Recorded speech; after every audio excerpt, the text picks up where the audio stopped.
I'm Madeline Blair, and this is Unlocked, a show all about opening possibilities so that when you are hit with the unexpected, you have options to move on.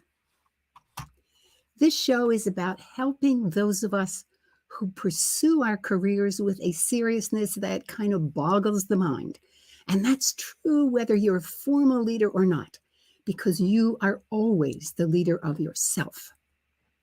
Now, if you're watching on YouTube Live or on LinkedIn, I really encourage you to post your questions and your comments.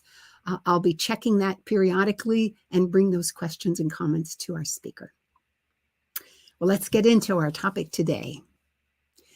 22 years ago, I was injured and found myself in a wheelchair and being told that no surgery was possible to correct my problem. Now, for those of you who know me, you know that just sitting still was a problem for me. I insisted on going to physical therapy to teach another muscle to do the work of the one that was now non-responsive. After 6 weeks of physical therapy, I said, okay, what's next? They told me I had done all that I could at that point, but wasn't it great that I could do some walking? Now, for some reason, and I still cannot fathom why, I then asked them, have you ever heard about Pilates? Would that help? Now, I have to tell you that I didn't know anything about Pilates, except that I had read somewhere about it being designed for the injured body and that it was effective. Well, it turned out that the physical training technician knew about Pilates. Her eyes lit up, and she told me there was a certified instructor named Diana Gore in the same town where I could begin my lessons. Every week for 22 years, I am still working with that same instructor to keep me flexible, strong, and using every muscle in my body on a regular basis. Now, in fact, it was that last point that after about 9 months from my injury, I realized that the wounded nerve feeding that critical muscle was walking began waking up. I would never have known it without the relentlessness of Pilates exercises that demanded I use every muscle. Over time, that nerve recovered only about 80%, but enough that I can walk normally today. I still can't run. It just doesn't work fast enough for that, but I can walk. Now, I hope that you have never been injured, but I suspect that you may feel that your body could work better for you. I keep telling myself every week when my lesson comes around, Madeline, you get only one body in this life, so take care of it. That's my phone, and I apologize I didn't turn that off before. All right, so here we go. It says, Madeline, you got to take care of this body. Now, that is why I am so happy to introduce my guest today. Her entire work is helping women find a better way to health and wellness. I'm going to bring her on screen and tell you a little bit about her. All right. Her name is Cara Michelle Nether. She's a licensed acupuncturist, functional nutrition counselor, and personal trainer. Her passion is discovering new ways to simplify health and wellness. Now, I love that word, simplify. After 17 years of clinical practice, Cara Michelle believes that a lack of clarity concerning our big why is one of the reasons why women don't achieve their dreams. And I have to tell you, I have a lot to say about that big why too. The second thing is that she sees that women are forgetting the principle of practice. Now, you know, if you've watched me, you know that I love that word practice. And the third thing is that she finds is the fear of starting again. They're the three major roadblocks. And I know she's going to talk much more about that today. And I think I have to stop here and just let Cara Michelle say hi and welcome to Unlocked, Cara Michelle. Hello, Madeline. Thank you so much for that introduction. I appreciate that. I'm just super excited to be here with you and your guests. So I appreciate the opportunity. Oh, well, you are so welcome. And I want the people to get to know why I was excited about bringing you on the show, because I know you must have an interesting timeline that gets you to where you are. But I'm going to ask the question this way. How differently is your job today from what you wanted to do as a kid? Oh boy. Well, 180 degrees. 180. Well, let's go with 360. Yeah. So just totally different. When I was a kid, I loved working with animals. And remember my dad saying he thought that I would be a great veterinarian. So I think I thought that, and I thought my family thought that that's the direction I was going to go. Um, but I've just always had a varying interests, and so for a long time, even when I was in college, I didn't really know what I wanted to do. So I just tried to do everything. At some point in my early 20s, I had probably already gone through 10 or 15 different jobs. And not because I got fired or anything like that, but just I was just interested in doing this for a while, and then I go do something totally different. So it's been a really, truly, I think that all those experiences have made me a better clinical practitioner, because I can really sit down and talk to folks about their lives and be able to relate a bit. So it's been a very interesting, varied journey. I love that. I love to hear the journeys of people, because I think of all the people on the show, there have been only maybe two that have said that they knew what they were going to be and they followed that path. So it's always fun to know that all of us sort of meander and discover things about ourselves as we go along. Absolutely. I have a sense, though, that you're pretty clear about your purpose now, but I'm really curious. What tells you that you are really working in your purpose? Yeah, great question. Well, I think two things. I always tell my clients that I want to personally be able to sleep well at night. So, and the only way that's going to happen is if I feel like I've actually done my best each and every day. So, when I'm able to really give in a way that's meaningful to people, then I know that I've done my job. And when I'm able to sit down with clients and they tell me that the small shifts and changes that we've been working on for the last few weeks have made it easier for them to get a good night's sleep, or they notice that they're easier talking to their teenagers at home, or the difficulty at work is a lot easier. Yeah, that tells me that I'm doing good work. I think that's just amazing that you're not looking for the fact that, okay, now they can do 17 reps of something. It's rather that their life has gotten better. Yeah. Yeah. I'm 100% clear that it's the small things that we're able to accomplish throughout the day that make us feel the best. So if we're able to, I was just talking to a client yesterday, and she was saying that now that she's been exercising a bit more, we have an exercise class for folks that are 45 and older, and she is just, really jumped into that program and taken it on. And she feels like she's able to traverse the stairs with less effort. She said to me, I feel like my body is carrying me versus me pulling myself up the stairs. And that's just made the world a difference for her. She feels physically stronger and therefore mentally stronger. So how does, my question then is like, how does that ripple over into work and home and the dreams that we have for ourselves, as she feels more capable to actually execute on things that might be a little bit challenging, either physically or mentally. So yeah, it's the small things that we are able to do every day that just compound. They stack on top of each other. And that really is what pushes us forward. It's very rarely any kind of big changes. I love hearing this, because in my work, helping people with resilience, I tell them, you just have to do the practices each day.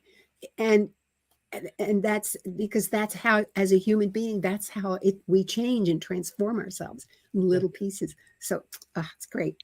Yeah. Uh, and I also love that phrase, her body is carrying her now Mhm. instead of the other way. That's Wow, right. that's a beautiful, beautiful statement. Yeah. Love it. Well, let me ask you this. What's the greatest challenge for you in your work? And how do you overcome your challenges? Hmm.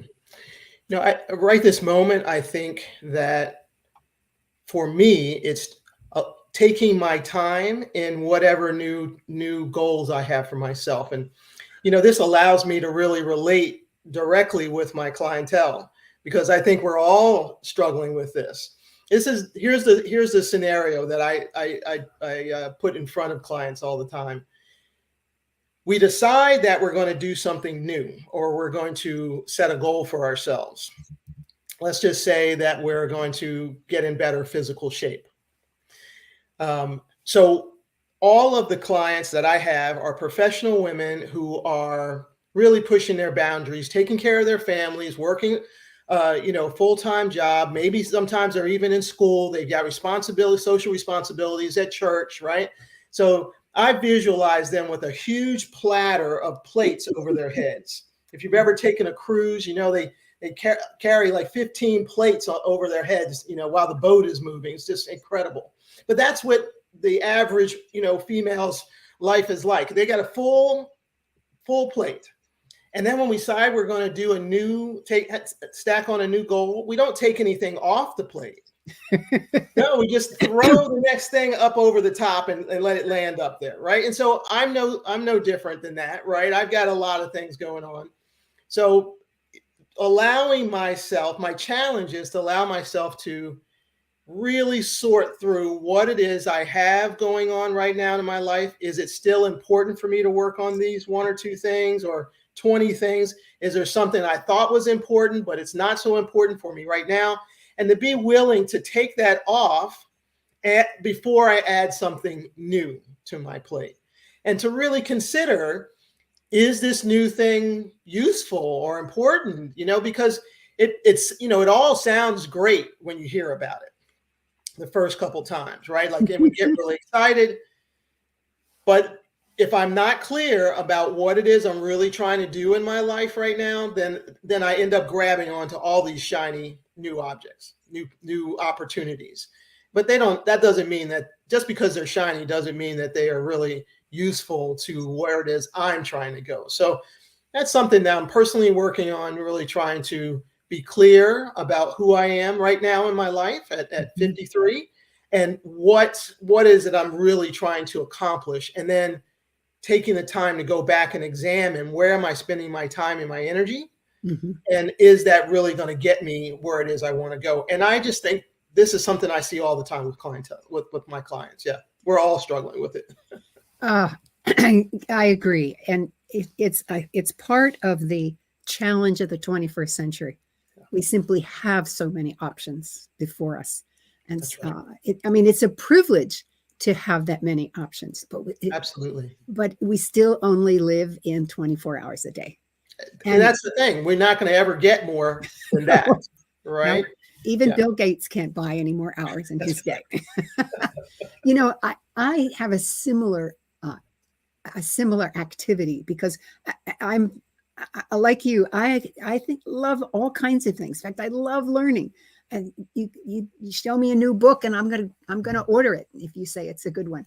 And I may never read it past the table of contents because I just don't have time for it. So one of the things that I do, and it's part of my practices for resilience as well, is that making that tough decision, just as you talked about, looking at all the things you're trying to do, which ones really lead you forward. For me, I say today, just today, what's the most important thing for me to do today? Yeah. And then go do it. Yeah. And I've been amazed at what I have been able to accomplish. Moreover, it's a great way to practice making a tough decision, because that's what resilience is about in my definition. Well, I'm going to stop talking about resilience and throw it back to you. I love it. Good. Let's see. Oh, that's really funny because my next question is my work in resilience is about making a choice. uh, when the unexpected occurs, because that's really when it's called for. How do you keep yourself prepared for the unexpected? Hmm. To always know that it's inevitable that the unexpected is coming, right? Like, sometimes I think we set ourselves up um, with this notion that life, once we reach certain levels in our life, life is going to be smooth, right? It's like you're skating across, a frozen lake, right? It's just going to be, Yeah, like nice and once I get easy. my degree, Yes, once I buy my house, once I have the baby. Yeah. that's right. Yeah. So that expectation sets us up for disappointment. And yeah, so for myself, I just think I'm 100% sure that this is how life goes. It's like a sine wave, right? And these bottom pieces, we could say that that we're frustrated when we hit those bottom pieces, those times where life is difficult and challenging. But I'll tell you, that's where we actually learn who we truly are, Yeah. who our real friends are, what we're really capable of, right? Like if life was just flat and easy, we'd never know No. what we can really truly manage. So I welcome those times. I'm not telling you that I'm not a little bit like, again. I am certainly that. But once I'm there, I acknowledge that I'm there. And okay, what is it that I need to know? What is it I need to learn from all of this? And then be really grateful when I'm at these times too, when I'm up on top of the sine wave. And I think the bigger goal is to not get to the place where we don't have these undulations, but to not have to go so deep. And that, I think that's Yeah. where I resonate with your definition of resilience, right? Like life, to me, resilience is really about how do we not get stuck in one place or the other, Yeah. right? Sometimes people think that, see, I often will draw a picture of a pendulum, like in a grandfather clock. And so a lot of people think that what they want is to be still in the middle, right? But life is moving. Life is supposed to move us. We're supposed to be in this motion.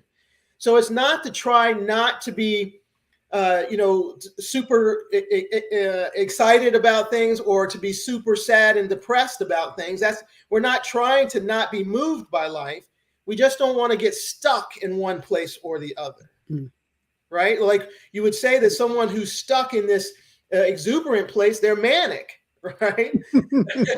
Or we get stuck over here in this sadness place and we might be, clinically depressed, right? So we don't want to get stuck in either one of these places, but you're going to have the swings to one side or the other. And that's just going to be natural. But can we keep it more in this range versus this range, right? And Yeah. then life tends to smooth out a little bit. We don't have to hit such a deep dip before we come back out. I like the imaging of that, the dip piece of it. And if you can just curtail that a little bit and come back up a little faster. I Yeah. like that a lot.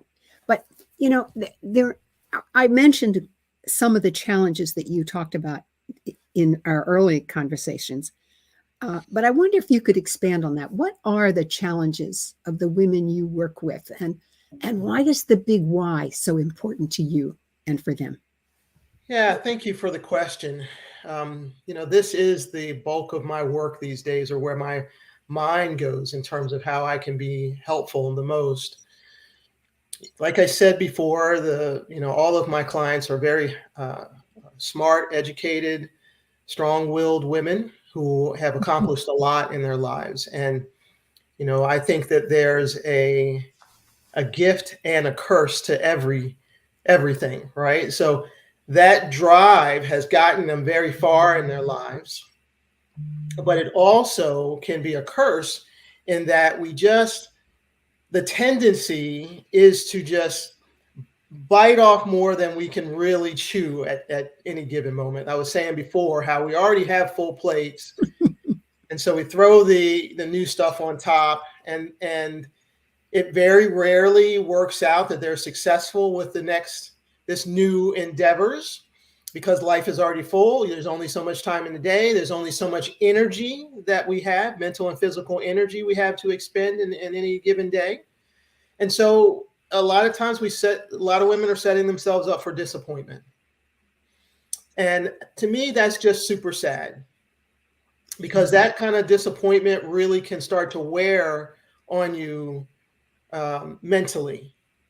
We start to question ourselves, our ability to be successful, our ability to make changes in our lives. And this is where that word, that feeling of quitting comes into play. And a lot of times women just give up because they're just, I can't make, these next health and wellness changes for myself because nothing ever works out. I paid for the new program. I bought the new bike. I got the new outfit, but I went throughout all of my food in my pantry, and I, stocked it with food I thought was good for me, but I'm not feeling better. I haven't lost the weight. And I just, it makes me super sad to hear those stories, because it just doesn't need to be so complicated. I think if we can slow it down and simplify the health and wellness process, then and give ourselves a chance to actually get a handle on that, it can be a lot easier for everybody. Oh, gosh, I really very much appreciate that perspective, and again your great metaphors of throwing something up on top of it. Oh, it's terrific. Yeah. Okay, well, what factors should an individual take into account when they're deciding to take the first step of working out with you? Okay, yeah. So you just mentioned the big why a moment ago, and I think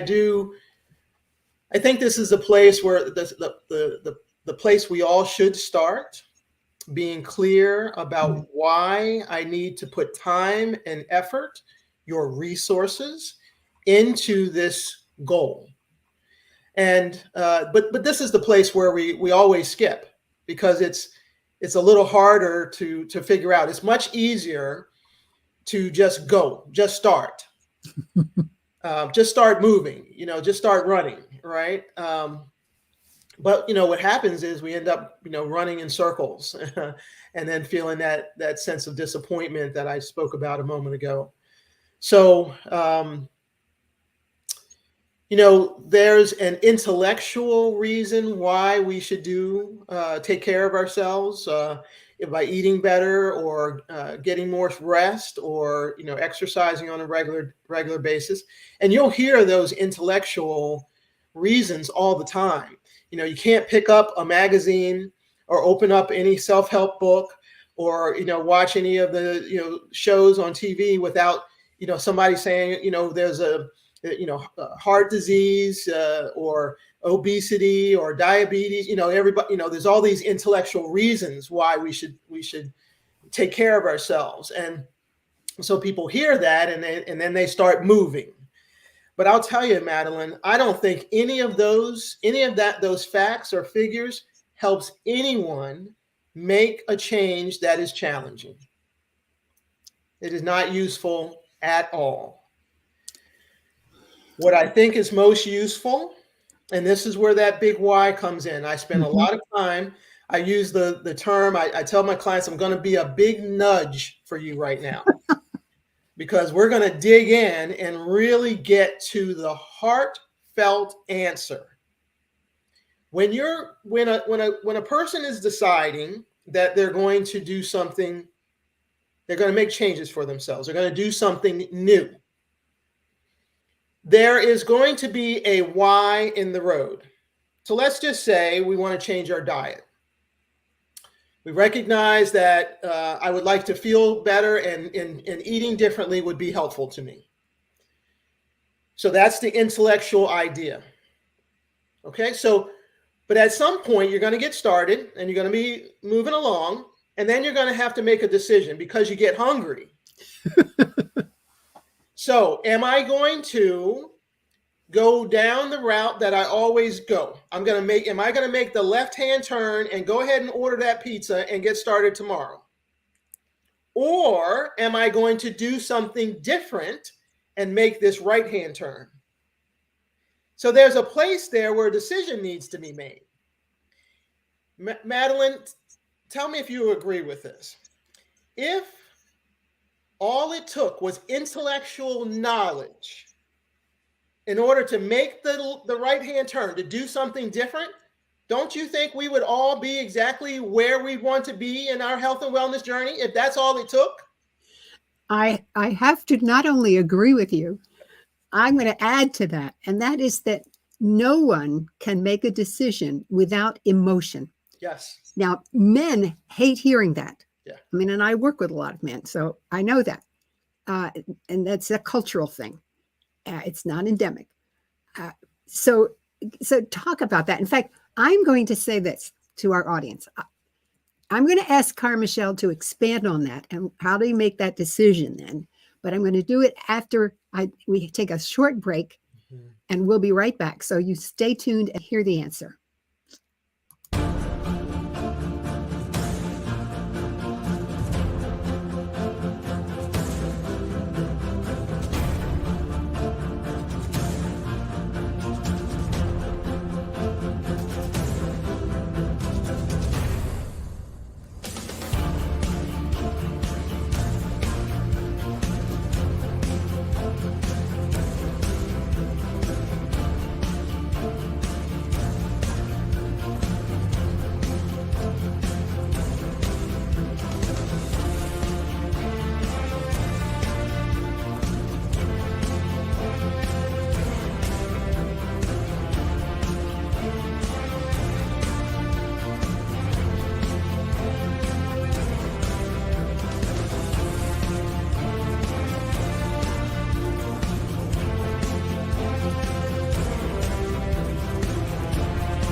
Welcome back.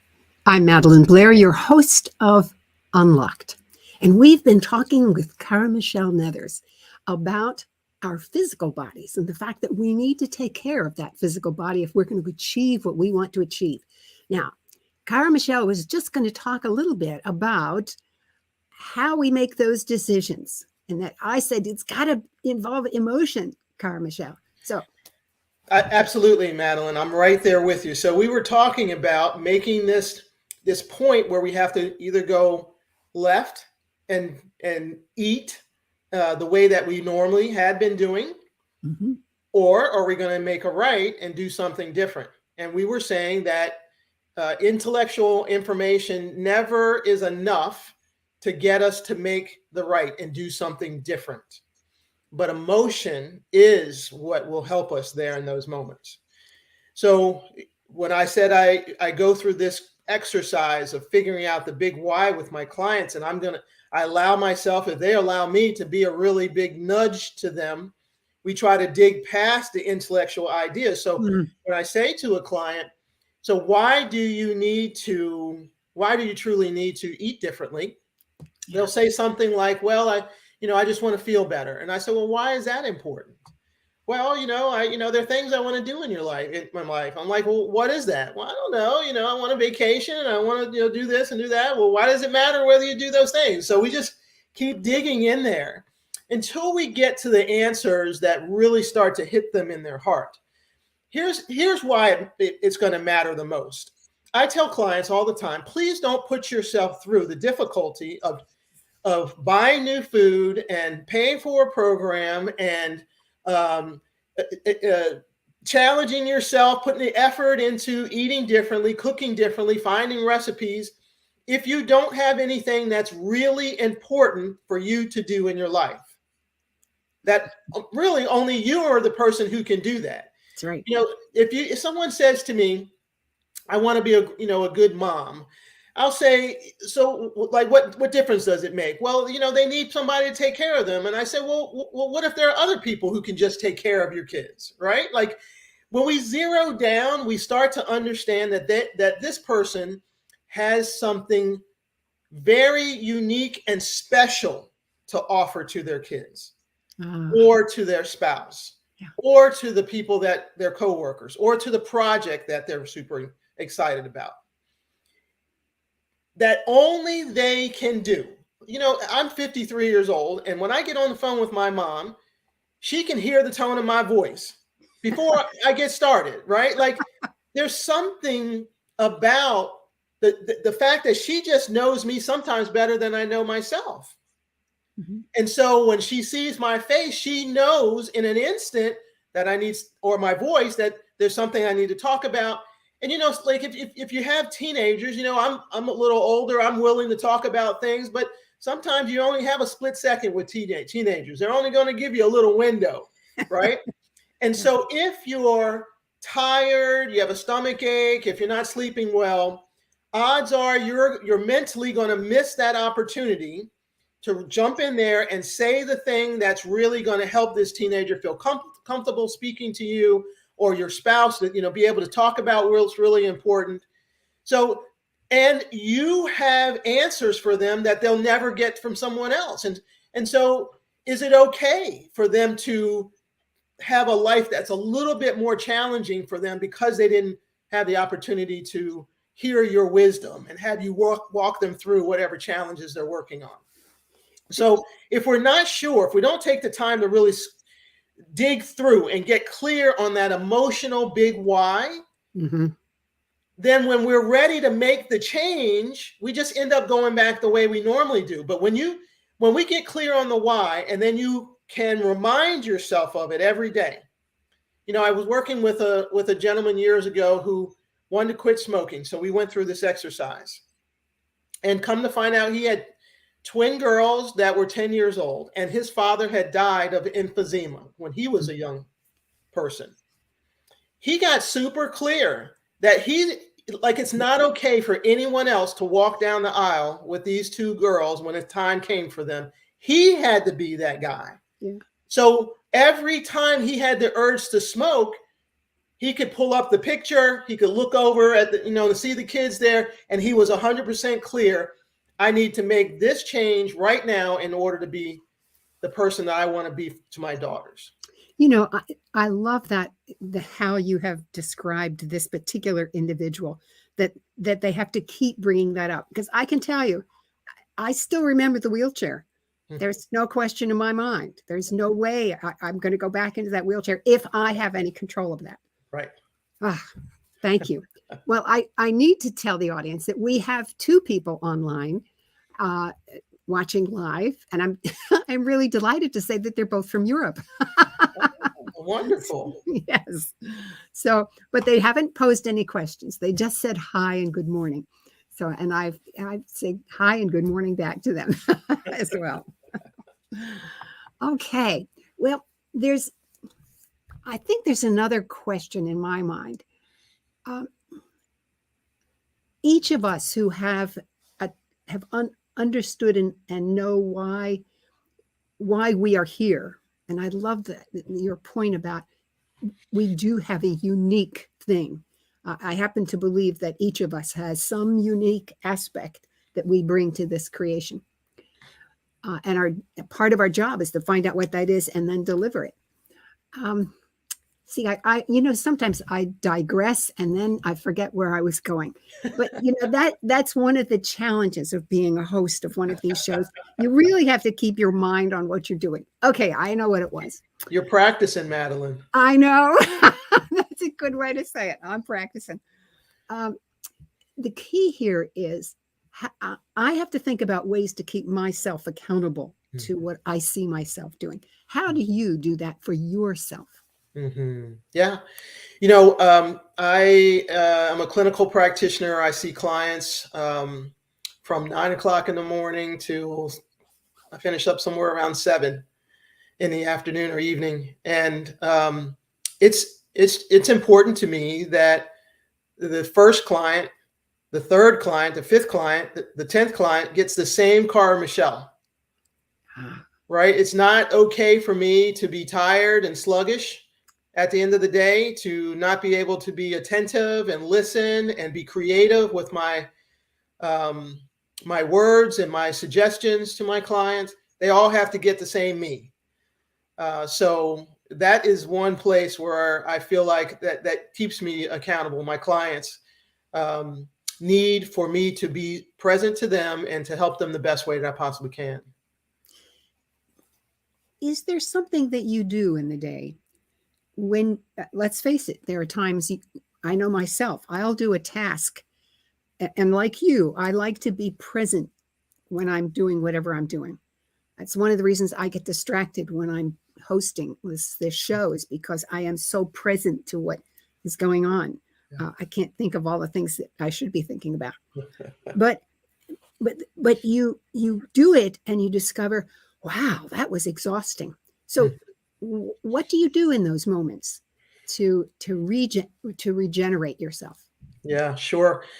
Well, one of the things that helped me as a new or younger practitioner is to understand that I'm not doing anything, right? This is my client's journey. So to allow them to lead is really useful for them and useful for me. I can't put more effort into pushing and shoving them into directions that I think they ought to go. What's better is for me to be a Sherpa, right? A Sherpa is a person who leads on the mountains, right? Might carry some of the baggage and shows the folks going on an expedition, what's the best routes to take. So if I take that position, I'm just sitting back and allowing them to tell me where they want to go, and then I use my expertise and knowledge and years of experience to help them figure out how to get there the easiest and most effective way to get there. So that's one way, is just to let them be the leader of their own lives.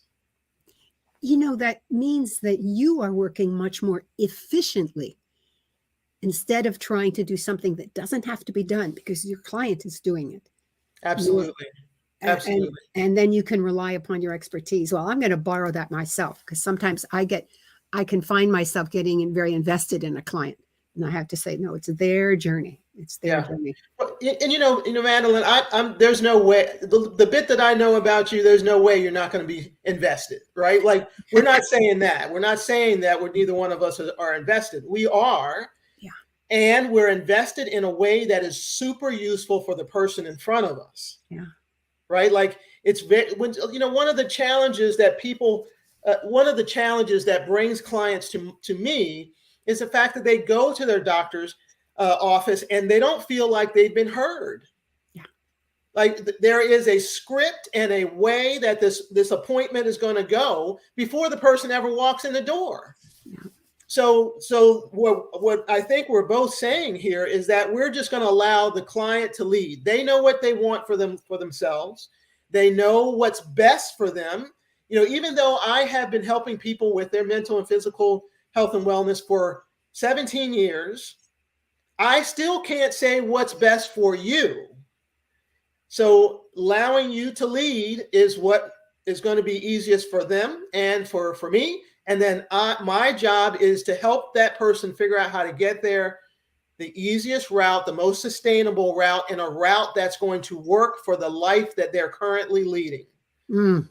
It reminds me of a dear friend of mine who many years ago, I wanted her to be my spiritual advisor because I felt that I needed to have a deeper prayer life, and I am a spiritual person, and so that was important to me.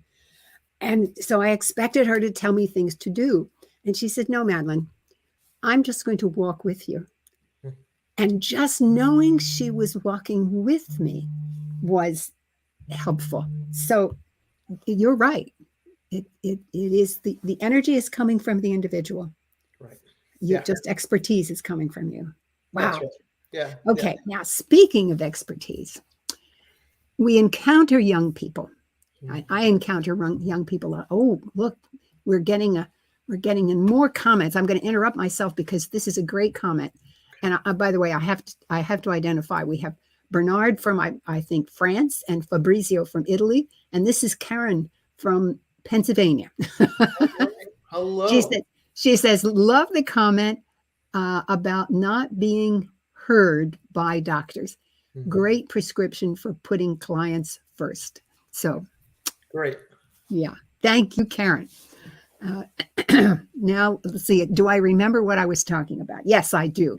And this time I do, because we encounter young people when sometimes very small adjustments really has a large impact on their life at the end. If you are a young person just starting out in your career and you're really serious about your career, what advice would you give them? Hmm. For the first thing that comes to mind, Madeline, is to trust themselves. Ah, Yeah. I have a nephew who is 22 and in college and trying to figure out his next steps. Actually, I just saw him. I told you I went on vacation, and I just saw him a few days ago. And one of the things that we talked about is just, having some sense of, where it is you think that you want to go in your life, and then start walking yourself there. Everybody's going to have an opinion about what you should be doing. There's never going to be a shortage of opinions. But the truth of the matter is only he knows what it is he's excited about. And that's, when we think about it, when you think about where you want to be in your 50, 60, 70 years old, like you want to have a life that you were excited about, right? That you've set yourself up for excitement now, and you've been excited the whole way through. So, following the path of other people, because they look, and everyone's going to come to us with suggestions coming from a place of love and caring, right? No one's trying to, send us down a crazy path, to be mean or despiteful. These are people that care and love us, So, but they often will make suggestions based on their own fears and concerns. So, yes. yeah. Yeah. I said to my nephew, I'm not worried about you at all. I think that there are some routes you could take based on what I know you want for yourself that are going to make life a little bit easier for you, that I can kind of, how you can sit back and you can watch, things are heading this way or heading that way. There's some basic things that are going to make life a little bit easier for you, watching your finances and things like that, but I know that you're going to be fine one way or the other. So whatever you decide, I'm right here with you. So that's my big thought. I think I wish I had done that a little bit more when I was younger. It's just trust my own instincts and listen, of course, like it's, why hit every pothole alone, right? We don't need to do that, but it is really nice to not have to start from scratch all the time. But we just have to make our own bumps. Sometimes we have to. That's how we learn. We talked about that, right? The ups and the downs. And so, any bumps and bruises that my nephew gets, I know it'll just help him be a stronger, clearer person, inside himself. Moreover, he knows that you'll still support him in those times. Yeah, absolutely. I sometimes wonder why the human race lives for so long. Our lives now just keep getting longer and longer. Why do we need to have that length of time? And I think it's because it takes us a long time to learn to step away from those small things and just simply be present to that young person. I mean, I can tell you as a grandmother, I treat my grandson very differently than I treated my daughter, simply because I'm further away. in years, maturity, wisdom, whatever it is. And I feel much more comfortable that he's going to make his way. Yeah. So that's my rationale for living long lives. That we need as a human entity Yeah. to have that kind of wisdom and support to us. Well, that's the word, right? The wisdom. Mm-hmm. If we didn't have the older generations around, then we would always have to start over again on our own. So, yeah. Well, I can't believe we've talked for 45 minutes. Cara Michelle, this has been so much fun. There's one area, and I'm only going to give you a couple of minutes to talk about it, but I think it's an important one. I know that you also do functional nutrition. Mm-hmm. Now, is there one small thing you could say about our nutrition? Because I personally think that Americans have so much food presented to them that it's actually hard for them to make choices, harder than if they had 3 vegetables that they could choose from or something. So let me just toss the ball and let you take it. Okay. So your question is, what's the 1 or 2 tips that on nutrition? Yes. Yeah. Especially because, here in the United States, it's a warmer time of the year. I think one of the easiest things that we can do is there's 2 parts to my answer. Number one, the easiest thing that we can do is to get a good salad in every day. Leafy greens are going to be one of the most nutrient dense foods that we can ever eat. So, having some leafy greens in your salad, and, throw in a handful of vegetables and some protein on top. It's super easy to make. You can prep your stuff ahead of time, so that you don't have to struggle over every day. So that would be a really easy thing that we can do. The second thing is to do some meal prep, to go ahead and take it one step further. This is something I learned years ago, and I learned it because I just was having trouble eating well on a regular basis. Me personally, much less, working with my clients. So it just never fails that on the weekend, I go ahead and I prep. These days I'm prepping salads. I just go ahead and get my veggies cut up. I got my proteins cooked up, ready to go. And I put greens together in containers for myself and my wife. So Wednesday, and then Wednesday, I set it up for Thursday, Friday, and that gets us through the week. We enjoy them. I don't have to struggle with it at night or in the morning. The food is ready to go. So meal prep and maybe getting some good salads in are super easy ways to kind of make sure you're getting good nutrition. My mother would love you, Cara Michelle. She was always pushing those greens down me. Oh, okay. Well, I think one of the things I really appreciate about your comments is that taking care of our bodies is not a one-time thing. It requires ongoing practice. And the work of resilience is very like this kind of transformation. It takes practice over time, allowing our amazing natural systems to transform into the characteristics that feed and support our resilience. Self-knowledge, in-depth understanding of areas of our interest, an insatiable curiosity, along with the support of a community. I so appreciate, Cara Michelle, that you have laid out the steps that can complement the work that I'm doing. And I think vice versa. Yeah. And if you in the audience are wanting to know a bit more about nutrition, Cara Michelle has prepared something for you. Just go to www.madelineblair.com/media and scroll down to the link where you can go to obtain Cara Michelle's gift for you, a free course for a meal plan system for busy schedules. I am delighted about that. And you know what? I'm getting more comments. This is interesting.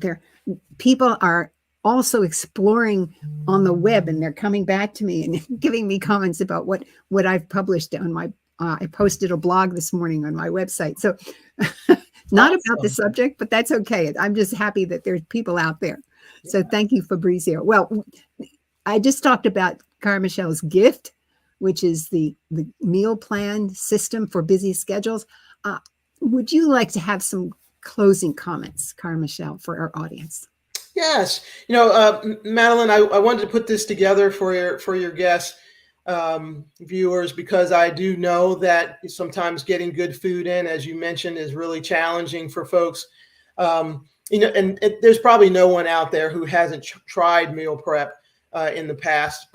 So I took the time to try to break it down and make it super simple. I've been using this formula with clients for many years. So I think, people are going to find it easier to be successful. And, if there are some challenging parts to this, I've made set up the opportunity for anybody who wants to get involved with this program to actually have a call with me. And I'm happy to go through any details, any problems, any concerns that they have. We can talk those through one-on-one. So I'm looking forward to talking with your guests. Wow, fabulous offer, Cara Michelle. And again, my deep appreciation. I'm going to take you off camera so I can do a close, but I hope you'll hang around so we can have a few minutes after the show. Absolutely. Thank you again. Thank you so much. Wow. My joy is when I see someone pursuing their real purpose in life with resilience. And certainly Cara Michelle has demonstrated that. With the ability to decide to move forward in any event. Along with resilience, we also need a body that will perform when we ask it. So many times I wish I had known that taking care of my wonderful, amazing body would have actually prevented the months of work I lost as I struggled to recover from injuries, mostly self-inflicted from too much work. You know that my book lays out the 5 practices for nurturing resilience. Now you are beginning to understand how supporting your body can complement the work of supporting and nurturing your resilience. In a moment, I'll tell you about next week's exciting guest, but first, I hope you found this conversation useful. If you have, make a comment in social media about what you learned and will do differently as a result. And I hope you pick up Cara Michelle's gift for you. If you are on YouTube, click the like button and make a comment. As always, send me ideas of what you would like to hear more about. Just write to me at madeline@madelineblair.com. Come on, think about what would be helpful to hear about. Maybe it's how to run a house on 2 hours a week, or how to write a great LinkedIn profile. Let me know. And if I use your topic, you will receive a copy of my book, Essays in 2 Voices, being used across 4 continents. The archives of all of our shows are at www.madelineblair.com/media. You just scroll down and get some inspiration. Oh, and please check out my book, Unlocked, on Amazon. Now, for next week, we'll be in conversation with Tanya Cruz Teller, who will be joining us from South Africa.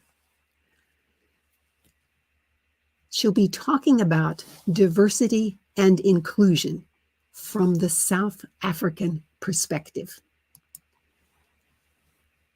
If you're serious about your career, different perspectives on common issues are always helpful.